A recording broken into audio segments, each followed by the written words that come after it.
Nderuar kryetar, me thënë drejtën, unë për ende ditës e kam kërku fjalën për procedurë. Në datën 2 shkurt kam depozituar një kërkesë për një seancë pyetje-përgjigje me ministrin e Arsimit. Sot është data 19 shkurt.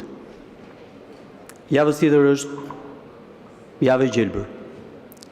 Ndërkohë që javës tjetër bën më shumë se sa 4 javë nga kërkesa për një seancë pyetje-përgjigje me ministrin e Arsimit. Në fakt shoh që ministri i Arsimit është këtu.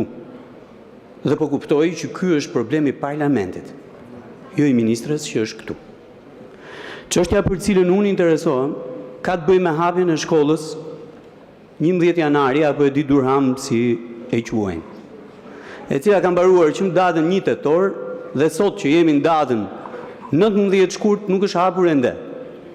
Tani këtu në këtë sallë shpërdorohet koha për çështje që janë fare në rend në ditës javë për javë. Dhe për çështje që kanë të bëjnë me një instrument shumë të rëndësishëm, kontrolli të parlamentit mbi qeverinë, këtu koha është me racion. Tani, interpelancat, seancat e pyetjeve që rregullohen nga rregullorja apo kërkesat për informacion nuk mund të jenë me racion. Dhe kanë kohën e tyre kur bën. Po ju them, kam kërkuar në datën 2 shkurt. Afati maksimal që jep rregullorja është 3 javë.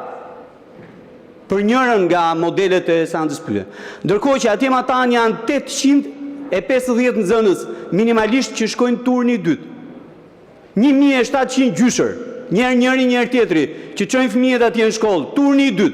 1700 prindër kur s'ka gjyshër, që duhet rregullojnë gjithë agjendën e tyre dhe veçanërisht punën e tyre për të marrë një përgjigje se kur hapet shkolla 11 janari. Që po e përsëris ka mbaruar në datën 1 tetor. Dhe në këtë kuptim, tani unë kam bërë një tjetër seancë kërkesë për një tjetër seancë pyetje-përgjigje, siç kam bërë një tjetër kërkesë për interpelancë, dhe që normalisht mbi vendosen me njëra tjetrën dhe dalin jashtë afateve procedurale. Kjo e para. Dhe po e përsëris, nuk janë me racion. Instrumenti parlamentar i kontrollit parlamentar nuk mund të përdoret me racion. E dyta gjë që kam, dhe kjo është e përsëritur, kam një seri kërkesash për marrje informacioni.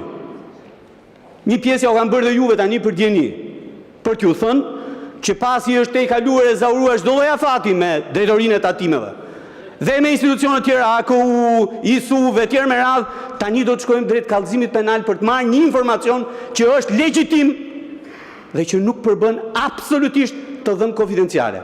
Dhe nëse është, përgjegjësia për konfidencialitetin është e imja. Ta përfundoj fjalën, të lutem.